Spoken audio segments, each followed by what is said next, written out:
안녕하세요, 에프킬라입니다. 이번에도 삼국지를 계속 하겠는데요. 저번에 했던 데 마지막에 공손창과 원소가 동탁을 중재로 인해서 휴전을 하고 돌아간 것까지 했었죠. 이번에는 그 이후에 이야기를 해보겠습니다. 자, 이제 조조 이야기로 돌아가야 될 것 같은데요. 조조는 당시에 연합군에서 박차고 나오긴 했는데 일단 한해 쪽에 머물면서 원소에게서 너무 멀리 떨어져 있진 않았어요. 그러다가 원소가 한복의 요청을 받고 기주에 들어갔다가 기주를 먹어버렸는데, 그 당시에 원소하고 대립하고 있던 흑산적이 원소를 자꾸 공격을 하기 시작해요.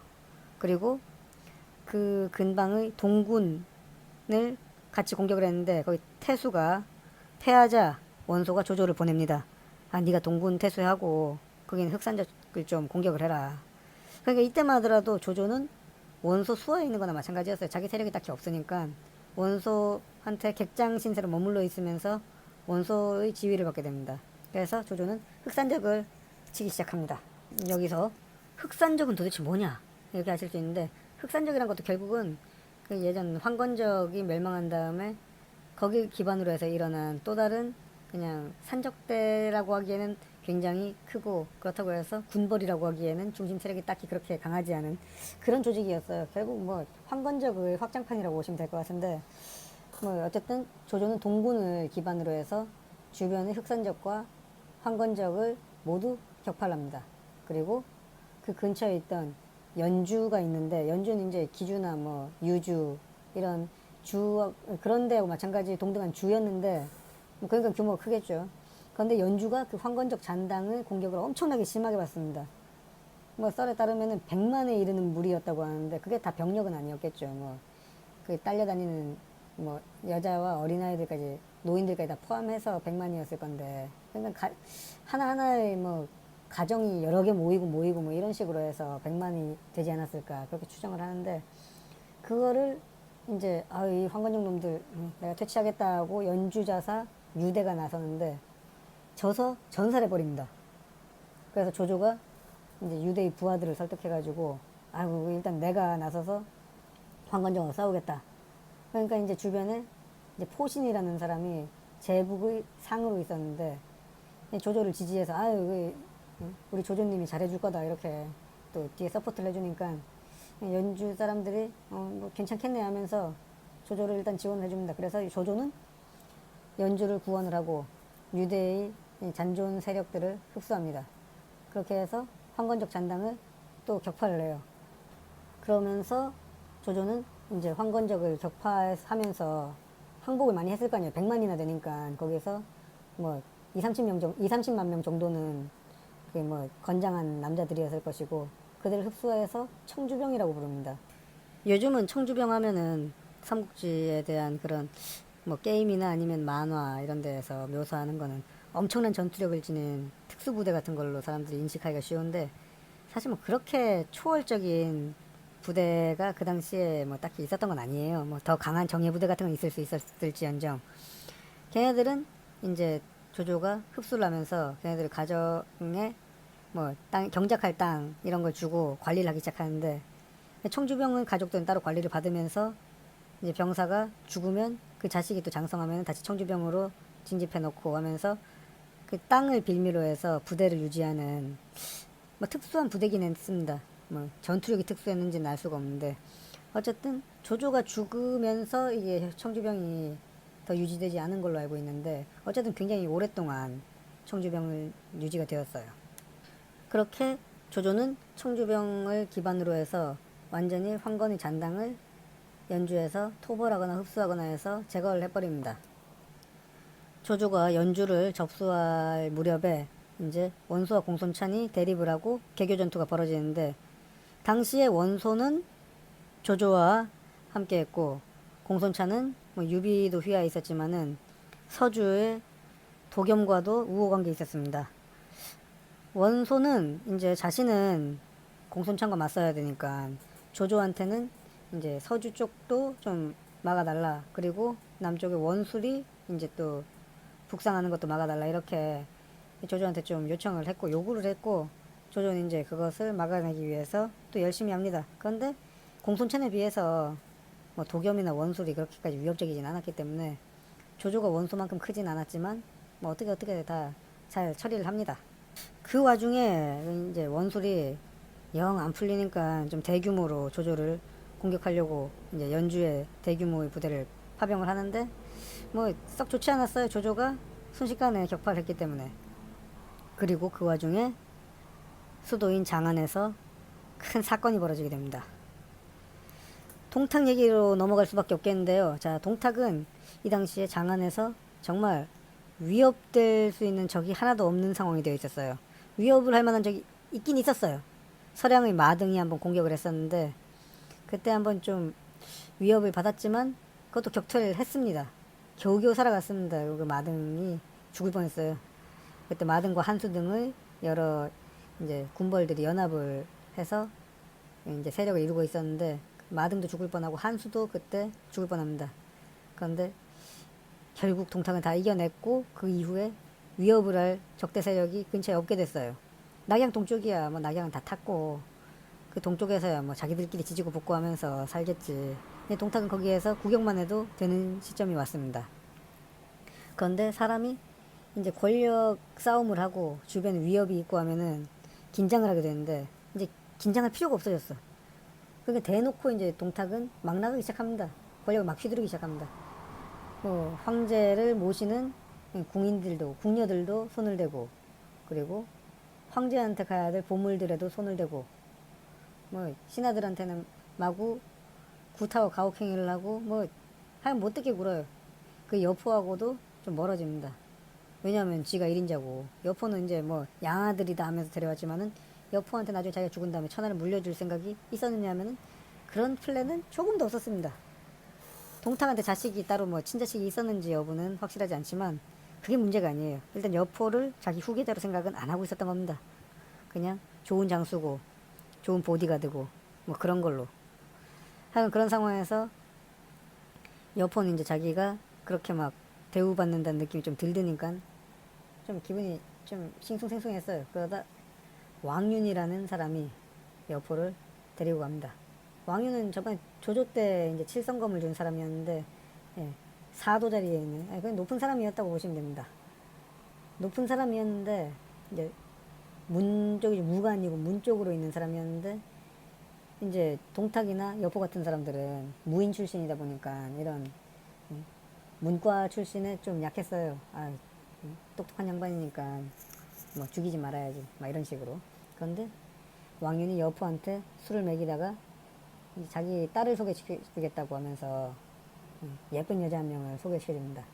바로 초선이라는 사람이었는데 뭐 아는 분들은 다 아시겠지만은 뭐 초선은 역사적으로도 중국 4대 미녀 뭐 이렇게 하면서 손꼽히는데 실존 인물인지는 알 수가 없습니다. 어쨌든 이 초선을 여포에게 소개를 시켜주니까 여포가 혼이 나갑니다. 너무 이뻐서.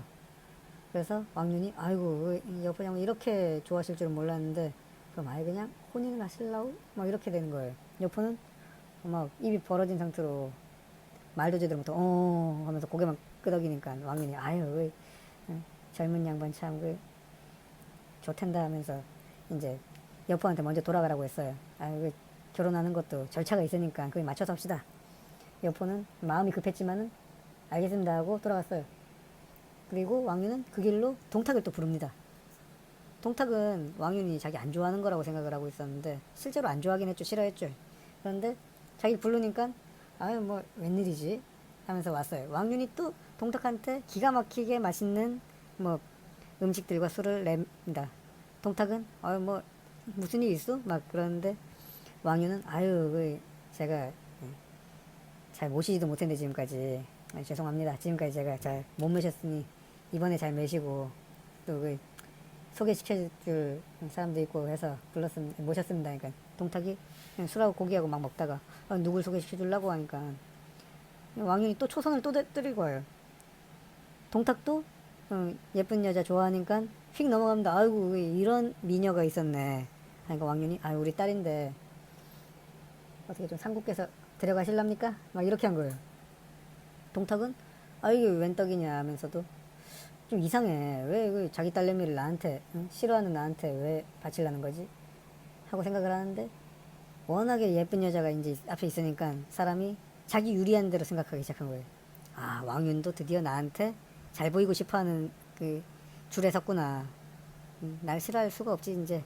그러니까 저렇게 이쁜 딸도 나한테 주지라고 생각을 해버렸습니다. 그래서 왕윤이 아, 그럼 오늘 데려가실랍니까? 하고 바로 그냥 술에 태워서 보내겠다고 하는 거에 오케이를 내버립니다.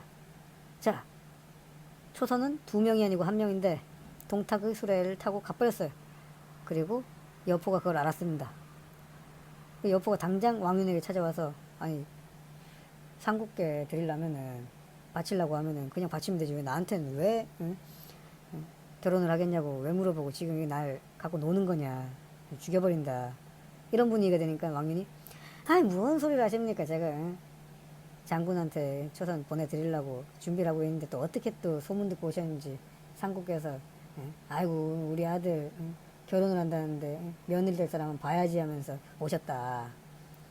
그래가지고 준비시켜준다고 하시길래 삼국계 맡겨서 보내드린 거다. 걱정을 하지 마라. 그러니까 여포가 아 그렇구나. 아, 난 또 뭐라고. 아이 장인어른 죄송합니다 하고 갔어. 그런데 왕윤 말대로면은 그날 밤에 동탁이 자기 불러가지고 아유 빨리 씩 올리자. 내가 준비 다 해줬으니까 씩 올리고 행복하게 살아라 이렇게 불러야 되는데 안 불러. 다음날 아침에 보니까 영 이상해 낌새가 이상해. 보니까 이미 초선이 동탁방에서 나오는 걸 보고 말았어요. 여포가 아 이거 뭐가 잘못됐다 하고 초선한테 가보고 싶었는데 옆에 또 동탁이 있으니까 갈 수가 없네. 그래서 왕윤한테 갔어요. 아 왕사도님 이거 뭐가 좀 잘못된 것 같습니다 하고 설명을 해주니까 왕윤이 눈물을 뚝뚝 흘리면서 아 어떻게 이럴 수가 있나 참 삼국이 짐승 같은 짓을 하는구만. 여포가 그 얘기를 들으면서 같이 막 화를 냈어요. 이제 왕윤은 그걸 보고 아이고 내가 실언을 했구만. 아이고 여포 장군님 저 또 부자지간이신데 제가 괜히 또 삼국욕을 해가지고 아유 못 들은 걸로 좀 해줍시오 하니까 여포가 이제 오히려 더 화가 났어. 부모 자식이라고 해놓고서 며느리 될 사람을 뺏어간 거잖아. 여포가 완전히 그냥 막 얼굴빛이 바뀔 정도로 화를 내고 막 그러니까 왕윤이 여포의 손을 딱 잡고 아유 여장군님 그러면 차라리 복수를 하시는 건 어떨까요? 여포가 이제 정신이 번쩍 들었어요. 복수라 하면은 동탁을 죽인다는 것밖에 더 있겠어요 이 상황에서.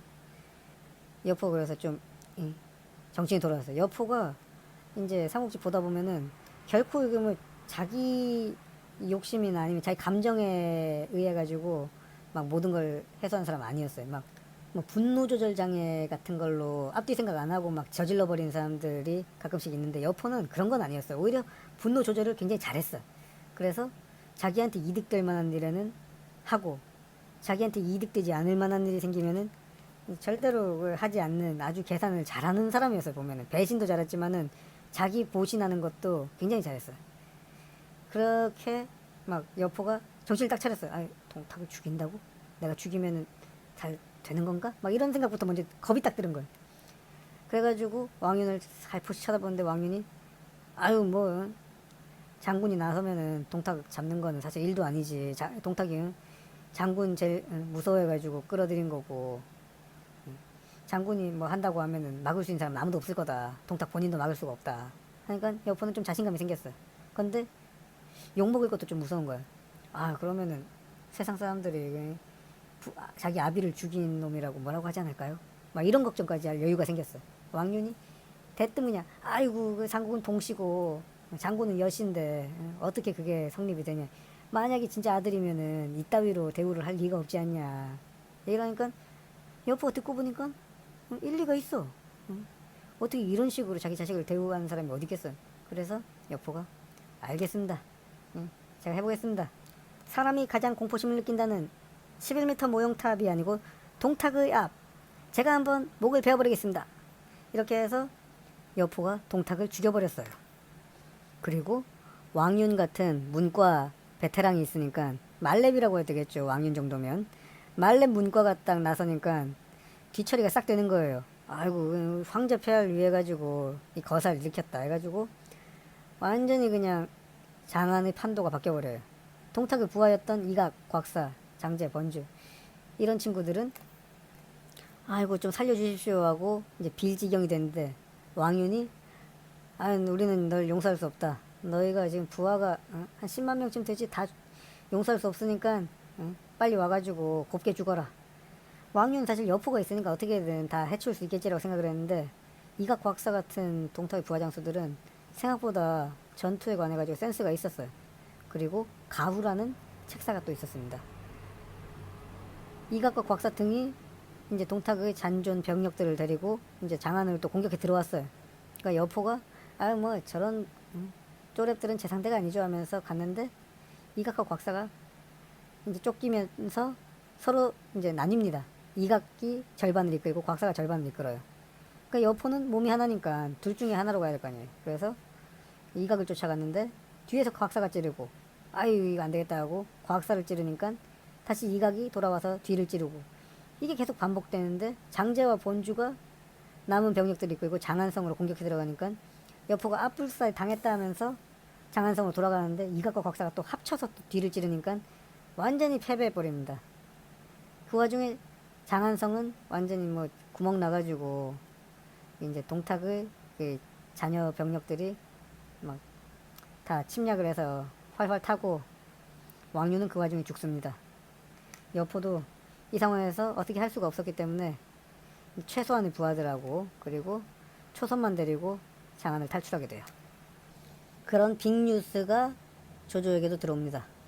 조조는 야 이제 드디어 동탁이 죽었구나. 하지만 황제 폐하는 여전히 이각하고 곽사 같은 놈들 손에 있는데 내가 또 그거를 어떻게 하기에는 당장은 좀 머네. 아 진짜 이각과 곽사 개인만 놓고 보면은 우리한테 잽도 안 되겠지만 아 근데 너무 멀다. 그리고 연주가 아직까지 완전히 우리 땅이라고 딱 잘라서 얘기할 수도 없네. 이런 상황이 됐어요. 그리고 조조가 생각을 합니다. 역시 동탁을 보면 사생활을 잘 관리를 해야 된다. 그런데 내 사생활은 어떻지? 이렇게 생각을 하다 보니까 자기 가족들이 자기 곁에 없다는 걸 알게 됐어요. 아이고 우리 아버지 어머니 일가 친척들 다 지금 내 세력권 밖에 있네. 다 모시고 와야지 하고 이제 부릅니다. 아이고 아버지 어머니 저희 세력권 쪽으로 오세요. 연주로 오세요 하고 이제 불렀어요. 이제 조조의 부친인 조승은 이제 그 연락을 받고 야 우리 참 자식이 처음에 개망난인 줄 알았는데 이렇게 또 금이원양 비스무리하게 또 하네. 야, 가야지. 가서 나도 좀 자식 덕 좀 보면서 살자고 가는데 이제 서주를 지나가면서 서주목인 도겸이 호의를 붙입니다. 아유 조심해서 가시고 조조님 만나면은 서주에서 대접 잘 받았다고 해주세요. 호의도 붙여줬다고 좀 잘 좀 말씀해주세요 하고 도겸이 잘 그렇게 대우를 해서 보냅니다. 그리고 그 호위병들이 조승우 일행을 다 죽이고 금품을 다 훔쳐서 달아나서 없어집니다. 그리고 그 소식을 들은 조조는 피눈물을 흘리면서 도겸과 서주의 복수를 다짐하게 됩니다. 그렇게 해서 조조는 서주를 공격을 바로 들어가 버렸어요. 뭐 눈이 뒤집히는 경우가 맞죠. 이거는 자기 부모님도 죽고 일가 친척들이 싹 죽었어요. 그거를 그냥 아유 그럴 수도 있지 할 사람은 당연히 없을 것이고 바로 공격해 들어가는 게 어떻게 보면은 조조다울 수도 있습니다. 조조는 자기가 해야 되겠다고 생각했을 때 망설이지 않는 사람이었어요. 그런데 막상 전투를 들어가니까 의외로 도겸군이 막 버텨. 성이 함락이 잘 안 돼. 그래가지고 조조는 일단은 물러나게 됐어요. 물러나서 재정비하고 다시 가야 되겠다. 그리고 돌아가면서 화풀이로 민간인들을 마구 죽입니다. 정말 마구 죽입니다. 심지어 사람 말고 가축들도 마구 죽여서 강에다가 던지니까 시신으로 강이 꽉 차서 물이 흐르지 않게 될 정도가 됐어요. 강이 막힐 정도로 사람이 죽였어요. 이 엄청난 짓을 서주 대학살이라고 합니다. 이것은 조조의 인생에 있어서 하나의 큰 흑역사라고 할 수 있겠어요. 사람이 뭐 자기 부모님이 그렇게 억울하게 돌아가시고 분노하고 그럴 수 있습니다.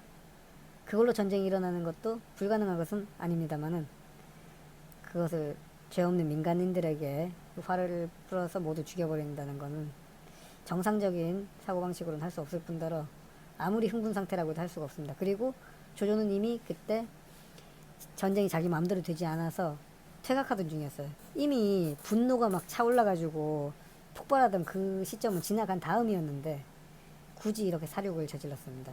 그 이유를 뭐 추론을 하자면 이렇게 뭐 백성들을 모두 해쳐 놓으면 이제 서주 백성들이 없으면 서주목인 도겸이 세금을 거둘 수 없고 뭐 병력도 징집할 수가 없게 될 것이고 뭐 이런 식으로 약화시키기 위한 목적이 있을 수도 있었을 거예요. 그런데 진짜 현대인의 상식으로는 뭐 있을 수가 없지 않나. 그리고 그 당시 상식으로 보더라도 정상이라고는 도저히 할 수 없지 않겠나 그런 생각을 합니다. 이 이후에 서주는 삼국지 무대에서 결코 영향력을 발휘를 못해요. 사람이 부족하고 생산력이 부족하다는 얘기가 되고 뭐 인구가 적으면서 생산력이 부족하면은 그 지방은 결코 다른 지방에 비해 두각을 나타낼 수가 없습니다. 그리고 서주에 있던 많은 사람들이 다른 지방으로 피난을 갑니다. 일부는 형주로 가고 그리고 일부는 오나라 쪽, 동호 쪽으로 갑니다. 그리고 거기서 배출된 인재들이 조조를 막는데 전력을 다하게 됩니다. 조조는 어떤 이유로 이 학살을 벌였는지 정확하게 알 수는 없지만 그로 인해서 미래의 자신을 엄청나게 괴롭히는 꼴이 되었습니다.